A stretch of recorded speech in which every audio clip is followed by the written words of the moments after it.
Hi, and welcome to Gravitational Fields lesson 4C. So, this is the question I asked you to do. A 10 kilogram mass moves from 100 meters to 300 meters away from a planet mass 10 to the 13 kilograms. What is its change in gravitational potential energy, and is this change positive or negative? So that's our question. As always, often good to draw a diagram. So, here's our planet, and we are moving a mass from 100 meters away to 300 meters away. And we know the planet is 10 to the 13 kilograms. And we know our mass that we're moving is a 10 kg mass. So, how do we solve the question? Well, what we're going to have to do is we're going to have to work out how much potential energy it has here in the field, how much potential energy it has here in the field, and then simply take one away from the other. Simple as that. So, the equation we're going to be using to work out what the potential is at any point is V equals minus Gm over R.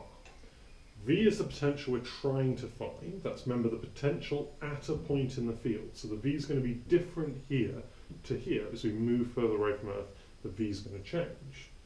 G is just a gravitational constant. N is the mass of the planet. And R is our distance away from the planet. So let's work out the V of what I'm now going to call point A. So the V at point A is going to equal minus 6.67 times 10 to the minus 11 times 10 to the 13 divided by 100. And that should just give you 6.67 joules per kilogram. So that's what the potential is at this point in the field. Now let's work out what the potential is at point B. Well, at point B, the V is just going to be exactly the same thing. Oh, sorry, this is minus. Remember the minuses, they're very important. 6.67 times 10 to the minus 11 times 10 to the 13 divided by 300. So that's going to be minus 2.23 joules per kilogram. But remember, that's not how many joules of energy the mass has, that's the potential in the field. So this tells something about the field at A and about the field at B. So just take a moment. How do we work out how many joules of energy the mass has? It's not difficult. We know this is joules per kilogram. It's a 10 kilogram mass, so all we have to do is times each of these by 10. So the mass itself is going to have 66.7 joules, minus 66.7 joules at this point, and minus 22.3 joules at this point. So all we have to do to find out the change is take one away from the other. So that's easy. So that gives us a net change of 44.4 joules. And that's how we work that out. There is a corollary. Is this a positive change or a negative change?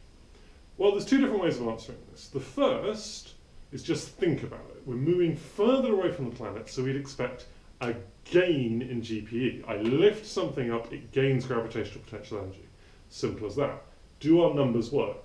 Well, yes, they do, because we're going from minus 66 to minus 22. Think about your number line. If you're getting less negative, that is a gain. You have more of it than when you started, when you go from minus 66 to minus 22. No, it can be a little bit confusing, but just think back to your very simple number line. It's only complicated if you make it so. So that's how you do that question. There's some more underneath. Have a go, and I'll see you tomorrow.